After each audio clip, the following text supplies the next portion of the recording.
মানুহবোৰ শিল হৈ জীয়াই থাকে আৰু তাকে চাবলৈ আপুনি নগৰ এৰি কিছু আঁতৰলৈ যাব লাগিব।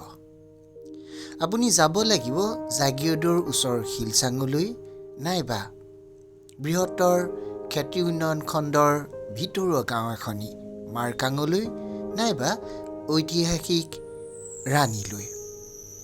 তাত মানুহবোৰ শিল হৈ জীয়াই থাকে।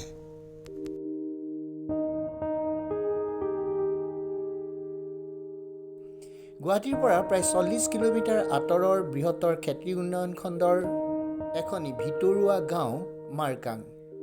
তালৈ গ'লে দেখিব বৃহৎ আকৃতিৰ শিলসমূহ থিয় হৈ থকা। পুতি থোৱা এই শিলবোৰ পোতে কোনে? কিয় পোতে?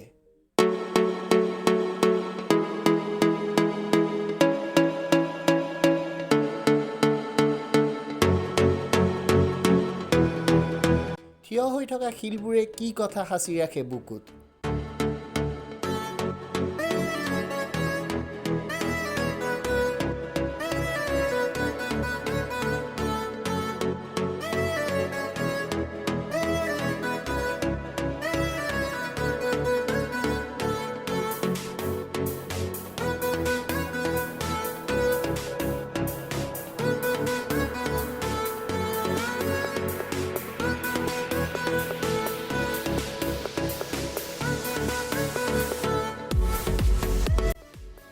ভৈয়ামৰ কাৰ্বিসকলৰ মাজত শিল পোতা এক প্ৰথা প্ৰচলিত আছে।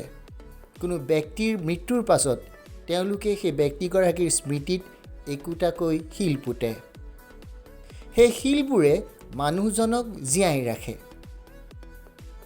মানুহজনৰ অবৰ্তমানত সেই শিলবোৰে সেই মানুহজনৰ প্ৰতীকী ৰূপত থিয় হৈ থাকে।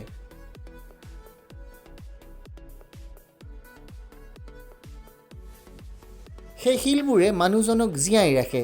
মানুহজন মৰাৰ পিছতো মৰিব নিদিয়ে। মানুহবোৰ শিল হৈ জীয়াই থাকে।